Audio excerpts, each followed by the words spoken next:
નમસ્કાર મિત્રો, એજ્યુહેલ્પ યુટ્યુબ ચેનલમાં આપ સૌનું સ્વાગત છે. આજે આ વિડીયોમાં આપણે એનએમએમએસ યોજના વિશે જોવાના છીએ. તો આ એનએમએમએસ યોજનાનું પૂરું નામ શું છે?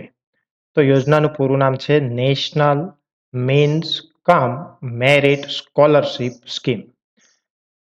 આ યોજનાનો હેતુ શું છે? તો એનએમએમએસ યોજનાનો હેતુ માધ્યમિક શાળામાં ડ્રોપ આઉટ રેટ ઘટાડવા માટેનો છે.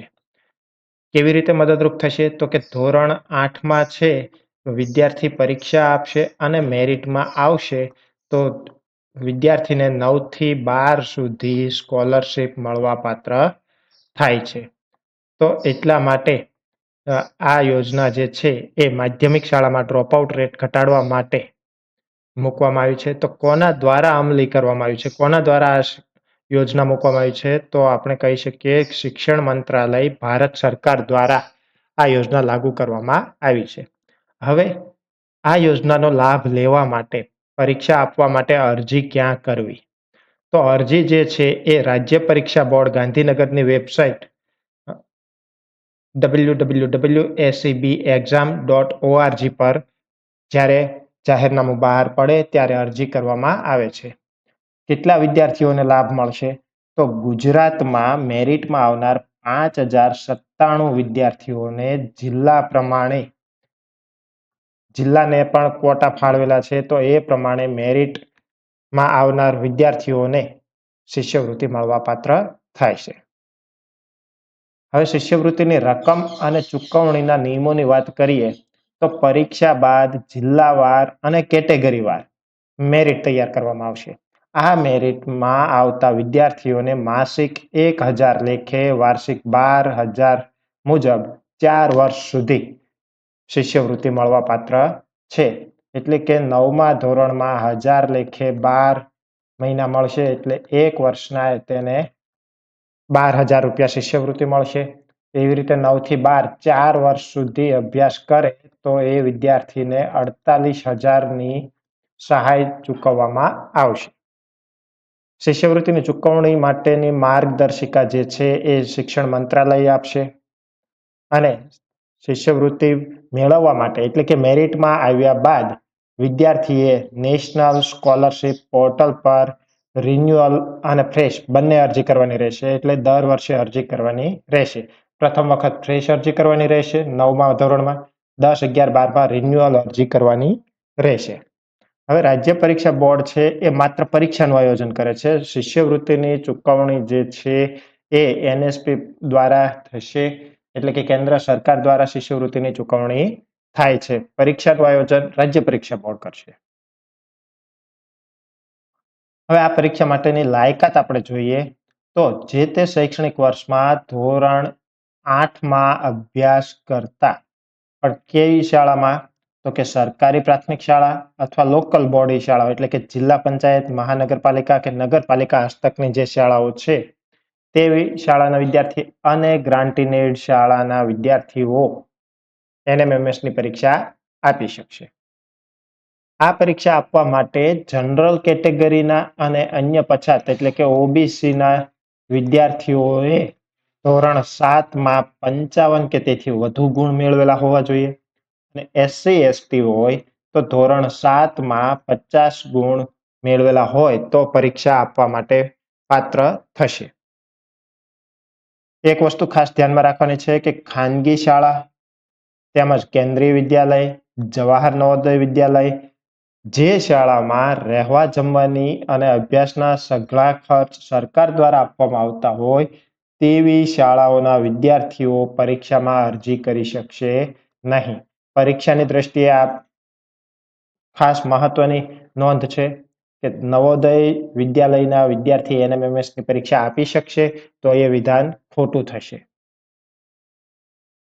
હવે પરીક્ષા આપવા માટે આવક મર્યાદા અને જાતિ પ્રમાણપત્રો તેમજ આધાર કાર્ડની વિગત જોઈએ તો એનએમએમએસની પરીક્ષાની અરજી કરનાર ઉમેદવારના વાલીની વાર્ષિક આવક 3,50,000થી વધારે હોવી જોઈએ નહીં. એટલે અરજીપત્રક સાથે વાલીની આવકનું પ્રમાણપત્ર અને જાતિનું પ્રમાણપત્ર જોડવાનું છે. તો આવક અંગેનું પ્રમાણપત્ર જે છે એ મામલતદાર શ્રી, તાલુકા વિકાસ અધિકારી શ્રી તેમજ તાલુકા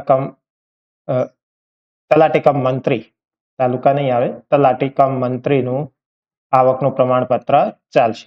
તેવી જ રીતે જાતિ અંગેનું પ્રમાણપત્ર જે છે એ મામલતદાર શ્રી, તાલુકા વિકાસ અધિકારી શ્રી એટલે કે ટીડીઓ શ્રી અથવા શાળાના આચાર્ય શ્રી દ્વારા જારી થયેલું પ્રમાણપત્ર ચાલશે. ત્યારે અરજી સમયે આ પ્રમાણપત્ર જે છે એ અરજી સમયે માન્ય ગણાશે, એટલે કે પરીક્ષા આપવા માટે. ત્યારબાદ ઉત્તીર્ણ થાય અને મેરિટમાં સમાવેશ થાય તો તેવા વિદ્યાર્થીએ એનએસપી પોર્ટલ પર રજીસ્ટ્રેશન કરાવતી વખતે આવક અને જાતિ બંને અધિકૃત કરેલા અધિકારીઓનું જ પ્રમાણપત્ર રજૂ કરવાનું, એટલે કે આવક અને જાતિનું પ્રમાણપત્ર જે છે એ મામલતદાર શ્રી અથવા ટીડીઓ શ્રી દ્વારા જે જારી કરવામાં આવ્યું હોય તે રજૂ કરવું પડશે. આધાર કાર્ડ ને ખાસ મહત્વ આપેલું છે કે એનએસપી પોર્ટલ પર રજીસ્ટ્રેશન માટે વિદ્યાર્થીનું આધાર કાર્ડ ફરજિયાત રહેશે. તેથી વિદ્યાર્થીનું નામ અને આધાર કાર્ડના નામ બંને એક સરખા હોવા જોઈએ. પરીક્ષા ફીની વાત કરીએ તો એનએમએમએસની પરીક્ષા માટે આવેદનપત્રની અરજી કરે ઓનલાઈન ACBORG પર, ત્યારે જનરલ કેટેગરી, ઈડબ્લ્યુએસ અને ઓબીસીને 70 રૂપિયા ફી ભરવાની છે. જ્યારે પીડબ્લ્યુડી એટલે કે દિવ્યાંગ અને SC/ST માટે 50 રૂપિયાની ફી રહેશે.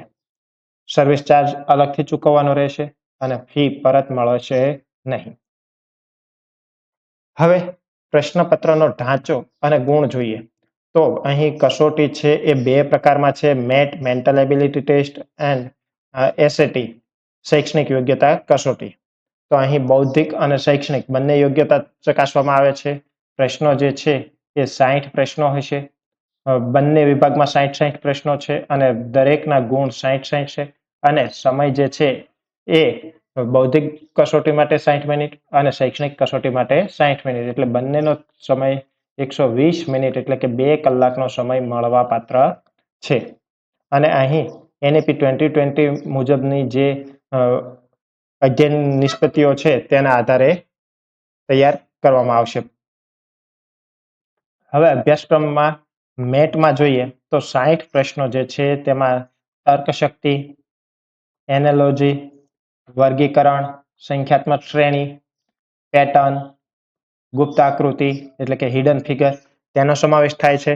જ્યારે શૈક્ષણિક અભિયોગ્યતામાં ધોરણ 7 અને 8ના ગણિત, વિજ્ઞાન અને સામાજિક વિજ્ઞાન વિષયનો સમાવેશ થાય છે.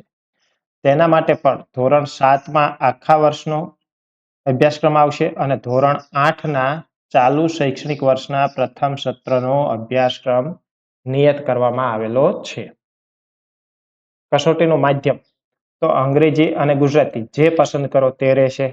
બહુવિકલ્પ પ્રકારની કસોટી એટલે કે હેતુલક્ષી હશે. MCQ આધારિત પેપર હશે.